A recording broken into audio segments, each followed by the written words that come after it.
मालवगढ़ की जय हो, वीर महानायक की जय हो। जय हो मालवगढ़ की जय हो, वीर महानायक की जय।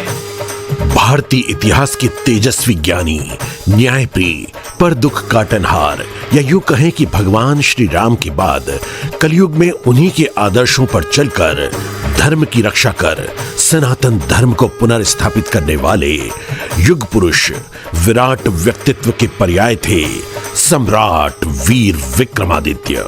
एक समय जब समस्त भारतवर्ष पर शकों का शासन था, उन्होंने अपनी बर्बरता से भारतवर्ष के धार्मिक स्वरूप और संस्कृति को नष्ट भ्रष्ट कर दिया था। ऐसे अधोपतन के समय में सम्राट विक्रमादित्य ने सूर्य की तरह प्रचंड अग्नि स्वरूप हो शकों पर काल के रूप में टूट पड़े और शकों को पराजित कर शकारी की उपाधि प्राप्त कर उसे सार्थक करने वाले वे एकमात्र सम्राट थे, महाराज वीर विक्रमादित्य। वे युग दृष्टा थे। वर्तमान की तरह पूर्व में भी विधर्मी यवनों ने मर्यादा पुरुषोत्तम श्री राम की जन्म स्थली को क्षति पहुंचाई थी।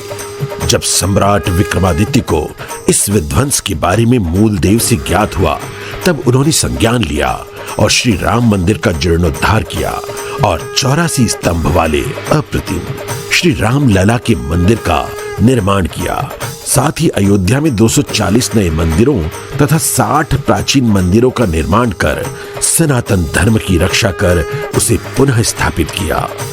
सम्राट विक्रमादित्य न केवल धर्म रक्षक अपितु महान युग दृष्टा और भगवत गीता के सार को अंगीकार करने वाले कर्म पुरुष थे। उन्होंने अपने राज्य में नवरत्नों के माध्यम से सुचारू राज्य संचालन किया और संपूर्ण भारतवर्ष को चहुमुखी प्रगति के पथ पर अग्रसर किया। इन नवरत्नों ने विभिन्न क्षेत्रों में अपनी विशेषज्ञता के माध्यम से राज्य को विकसित बनाया। नवरत्न धन्वंतरी ने आयुर्वेद और चिकित्सा के क्षेत्र में महत्वपूर्ण योगदान दिया। वहीं नवरत्न क्षपणक जैन मुनि थे और उन्हें नीति शास्त्र का ज्ञाता माना जाता है। नवरत्न अमर सिंह एक प्रसिद्ध कोशकार थे। उन्होंने अमर कोश की रचना की।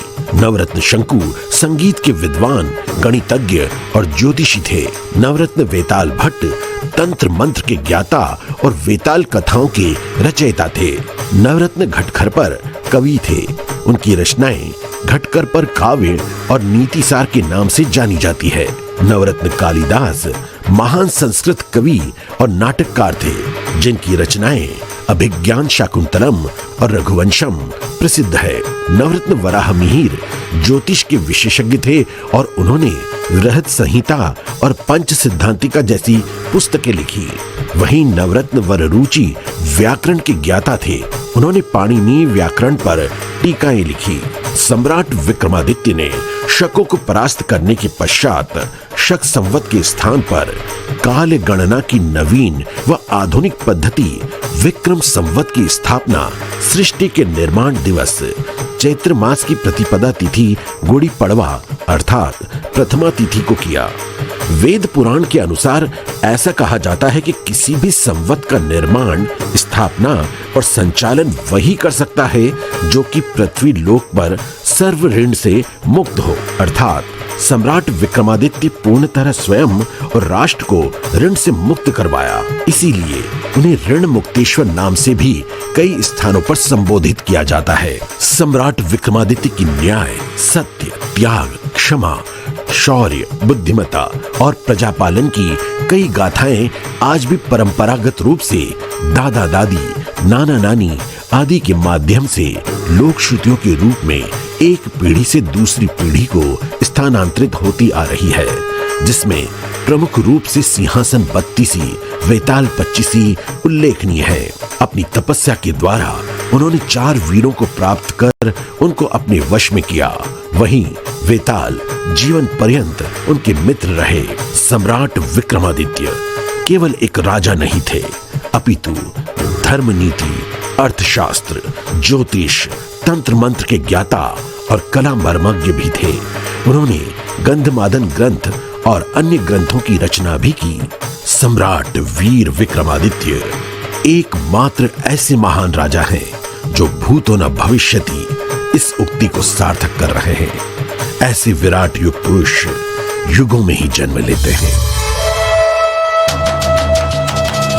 जननायक गणनायक संवत् प्रवर्तक सहसांक सम्राट विक्रमादित्य की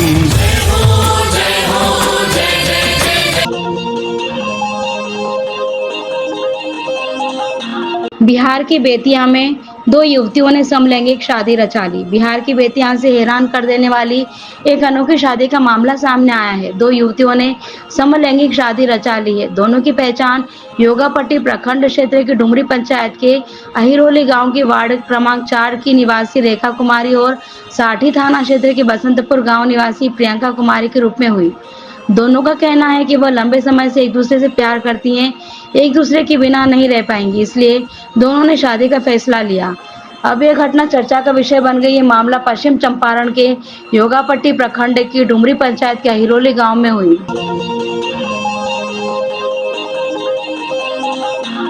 नोएडा सेक्टर 15 निवासी इंजीनियर ने महिला के सिर पर हथौड़ा मारकर हत्या कर दी। शुक्रवार दोपहर वारदात के बाद पति थाने पहुंच गया, जहां उसने कहा कि मुझे गिरफ्तार कर लो, मैंने पत्नी को मार डाला है। पुलिस ने शव को पोस्टमार्टम के लिए भेजकर आरोपी नूरुल्लाह हैदर को गिरफ्तार कर लिया। आरोपी मूल रूप से चंपारण बिहार का निवासी है। अधिकारियों के मुताबिक हत्या अवैध संबंधों के शक में की गई है। मामले की जांच जारी है। प्रधानमंत्री नरेंद्र मोदी ने बैंकॉक में बिम्स्टेक शिखर सम्मेलन के दौरान बांग्लादेश के मुख्य सलाहकार से मुलाकात की। प्रधानमंत्री ने भारत के बांग्लादेश के साथ आपसी सम्मान और संवेदनशीलता के आधार पर रचनात्मक संबंधों की इच्छा को रेखांकित किया। प्रधानमंत्री ने बांग्लादेश में हिंदुओं की सुरक्षा सुनिश्चित करने और बढ़ते उग्रवाद से निपटने की आवश्यकता को भी रेखांकित किया, जो क्षेत्रीय स्थिरता के लिए खतरा है। भारत बांग्लादेश की आने वाली अध्यक्षता के तहत बिम्स्टेक एजेंडे को आगे बढ़ाने का समर्थन करेगा। पीएम मोदी को मिला श्रीलंका मित्र विभूषण पुरस्कार, कहा ये 140 करोड़ भारतीयों का सम्मान। कोलंबो 2019 के बाद पहली बार 3 दिवसीय यात्रा पर श्रीलंका पहुंचे पीएम मोदी का गर्मजोशी से स्वागत किया गया। श्रीलंका के राष्ट्रपति अनुरा कुमारा दिसानायके ने पीएम मोदी को सर्वोच्च गैर नागरिक सम्मान श्रीलंका मित्र विभूषण से सम्मानित किया। इस पर पीएम मोदी ने कहा कि यह 140 करोड़ भारतीयों का सम्मान है। पीएम मोदी ने श्रीलंका के राष्ट्रपति, सरकार और वहां के लोगों को धन्यवाद किया। क्या है श्रीलंका मित्र विभूषण सम्मान? श्रीलंका मित्र विभूषण वहां का सर्वोच्च गैर नागरिक सम्मान है। ये सम्मान विदेशी हस्तियों को दिया जाता है। श्रीलंका की सरकारी पुरस्कारों को उन राष्ट्राध्यक्षों को देती है जिनके श्रीलंका के साथ संबंध दोस्ताना होते हैं। पुरस्कार में एक रजत पदक और प्रशस्ति पत्र दिया जाता है। पदक को श्रीलंका के नवरत्नों से सजाया जाता है। इसमें चंद्रमा, सूर्य, पृथ्वी और कमल की पंखुड़ियां बनी है। मेडल पर पूर्ण कलसा बना होता है। यह चावल से भरा एक बर्तन होता है। इसे समृद्धि और नवीनीकरण का प्रतीक माना जाता है। पदक पर बने सूर्य और चंद्रमा भारत और श्रीलंका के बीच संबंधों की शाश्वत प्रकृति को दर्शाते हैं। साल 2008 में श्रीलंका के तत्कालीन राष्ट्रपति महिंदा राजपक्षे ने इस सम्मान की शुरुआत की थी।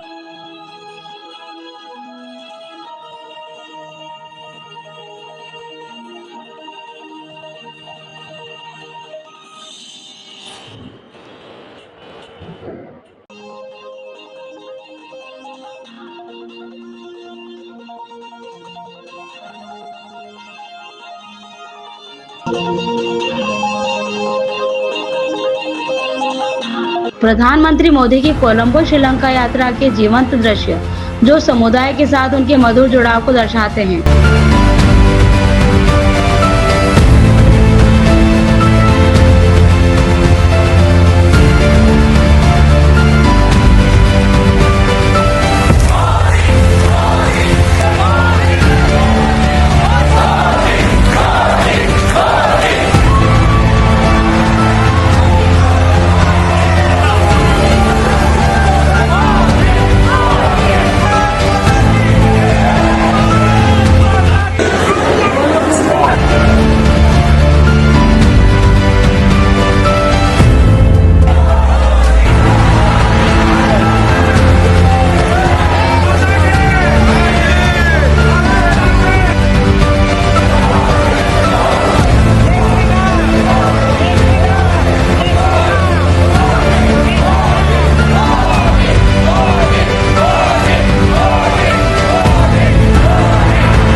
कोरोना काल के बाद सबसे बुरे दौर में अमेरिकी शेयर बाजार बिखर गया पूरा यूएस मार्केट।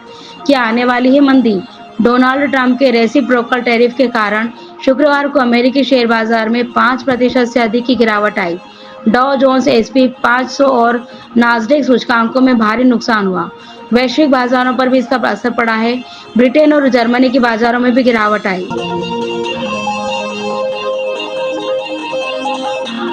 राष्ट्रीय शिक्षा नीति से नवाचार, शिक्षा से समृद्धि के खुले द्वार।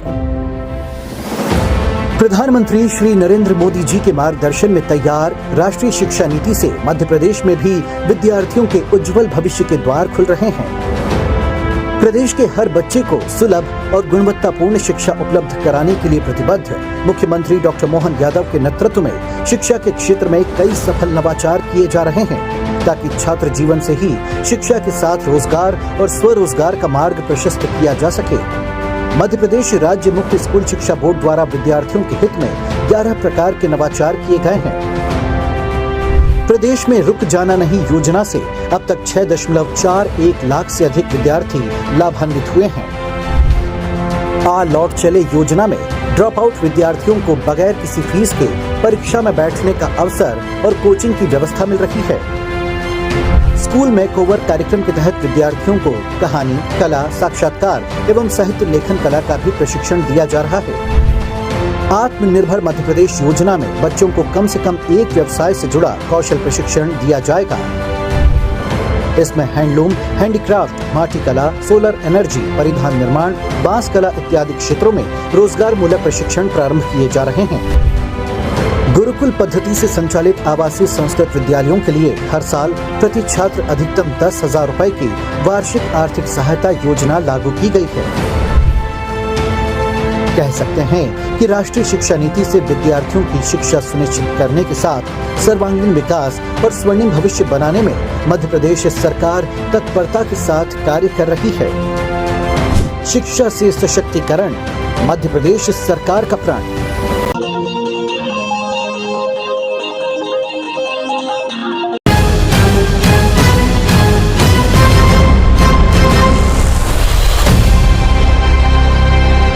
तुष्टीकरण की राजनीति के चक्कर में कांग्रेस ने वक्फ नाम का ऐसा भस्मासुर खड़ा कर दिया था जिसने एक दिन इस देश की आत्मा को ही भस्म करने की कोशिश की थी, यानी इस देश की संसद पर कब्जा करने तक की कोशिश की गई थी। उसी वक्फ नाम के भस्मासुर के अंत के लिए है वक्फ संशोधन विधेयक 2025।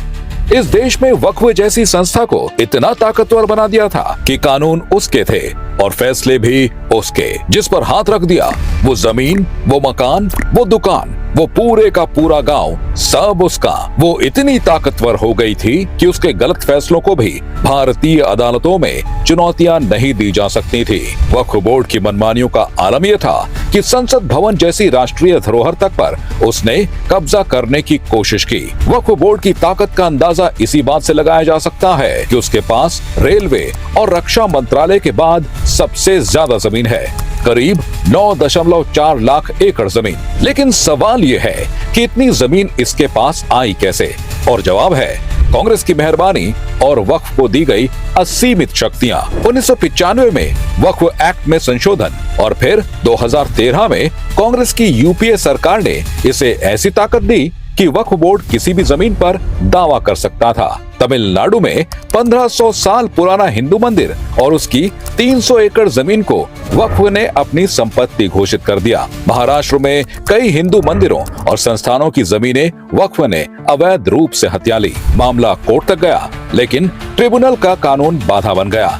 इसके अलावा लखनऊ का राजभवन, प्रयागराज में महाकुंभ आयोजन स्थल, उत्तर रेलवे की जमीन, कोलकाता का सेना मुख्यालय, अहमदाबाद एयरपोर्ट, 120 ऐतिहासिक स्मारक समेत कई महत्वपूर्ण जमीनों पर वक्फ ने अपना दावा किया हुआ है। दिल्ली में 123 प्राइम लोकेशन की संपत्तियां जिनकी कीमत अरबों में थी, उन्हें 2013 में लोकसभा चुनाव से ठीक पहले कांग्रेस ने वक्फ को गिफ्ट कर दी। ये संपत्तियां सरकारी थीं, जनता की थीं, लेकिन कांग्रेस ने वोट बैंक को खुश करने के लिए इन्हें वक्फ के हवाले कर दिया। वक्फ की मनमानी का खेल सिर्फ भारत में ही संभव था, क्योंकि इस्लामिक देशों में भी ऐसा नहीं होता। पाकिस्तान, सऊदी अरब, तुर्की, मिस्र जैसे देशों में वक्फ को इतनी खुली छूट नहीं है। वहाँ सख्त कानून है। वक्फ जैसी कोई संस्था आपकी जमीन नहीं छीन सकती। लेकिन भारत में कांग्रेस ने वक्फ को ऐसा हथियार बना दिया कि कुछ सालों में ही इसकी संपत्ति दोगुनी हो गई। कांग्रेस का तर्क था कि वक्फ गरीब मुस्लिमों के लिए है, लेकिन सच ये था कि कांग्रेस ने इसे भू माफियाओं का अड्डा बना दिया था। वक्फ बोर्ड एक धार्मिक संस्था थी जिसे मुस्लिम समुदाय के कल्याण के लिए बनाया गया था, लेकिन इसे कांग्रेस ने अपने राजनीतिक तुष्टीकरण के लिए इस्तेमाल किया। इसका नतीजा ये हुआ कि यह देश के कानून से ऊपर हो गया और मनमानी करने लगा। इन्हीं मनमानियों को रोकने और आम मुसलमानों के हितों के लिए सरकार वक्फ संशोधन विधेयक लाई है।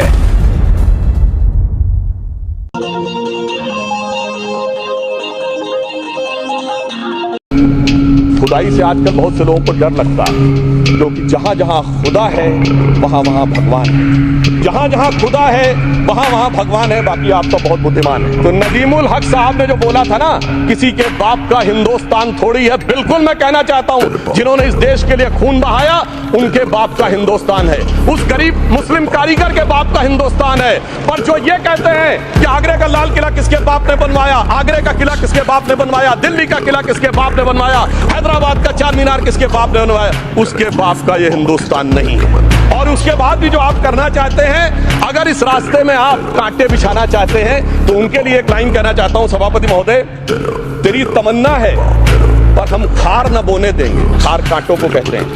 तेरी तमन्ना है पर हम खार न बोने देंगे, तुझे हम राह की दीवार न होने देंगे।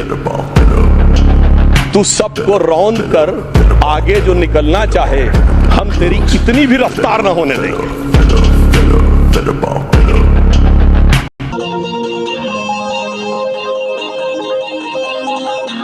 की तरह इस कानून को फाड़ता हूं। ये अनकॉन्स्टिट्यूशनल है सर। इस देश में झगड़े पैदा करने का काम बीजेपी करना चाहती है मस्जिद और मंदिर के नाम पर। आज हमारे ऐवान के सामने जो वक्फ तरमीम बिल पेश किया गया है, ये न सिर्फ हमारे बुनियादी हुकूक की खिलाफ वर्जी है, बल्कि राइट टू इक्वलिटी के भी साफ खिलाफ है। इसको सदर मोहतरम मुल्क की दूसरी मेजोरिटी कभी कबूल नहीं करेगी। एक सदस्य ने कह दिया माइनॉरिटी इस कानून को स्वीकार नहीं करेगी। क्या धमकाना चाहते हो भाई? संसद का कानून है, सबको स्वीकार करना पड़ेगा। स्वीकार नहीं करेंगे मतलब क्या है? कैसे बोल सकते हैं कोई? हम कानून को स्वीकार नहीं करेंगे। एक कानून भारत सरकार का है, हर एक पर बंधन करता होगा और इसको स्वीकार करना पड़ेगा।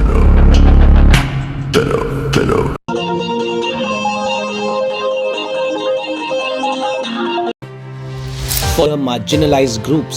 But under the Modi government, the revolution has finally taken place. In 2011, poverty among rural Muslims was a staggering 31.7%, and today just 2.4%, a historic drop. Even in cities, Muslim poverty reduced from 39.4% to just 5.7%. And it's not just the Muslim community. The SCs, STs and OBCs have witnessed a massive decline in poverty. ST poverty in rural areas dropped from 49.5% to 12.2%. SC poverty in urban areas fell from 39.6% to 6.6%, and OBC poverty declined from 30.4% to just 3.6% in urban areas, and from 27.9% to just 2.5% in rural areas. How did this transformation happen? The answer is Sabka Saath, Sabka Vikas. From education to entrepreneurship, from financial security to social upliftment, Modi government's welfare policies have empowered India's communities like never.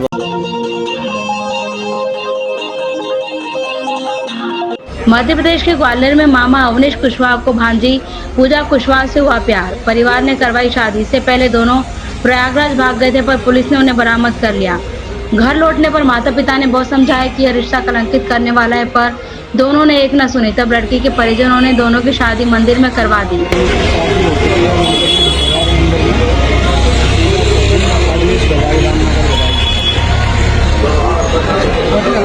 सामने देखो, क्या नाम आपके बेटा? पिताजी का नाम?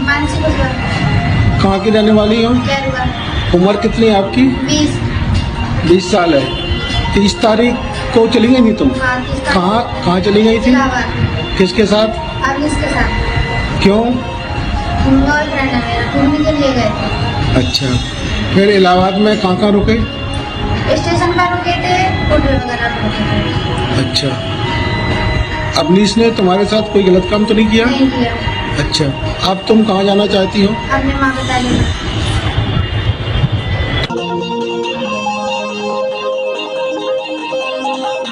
उत्तर प्रदेश के अमरोहा जिले में सेल्समैन की बहादुरी और सूझबूझ ने लूट की कोशिश को नाकाम कर दिया।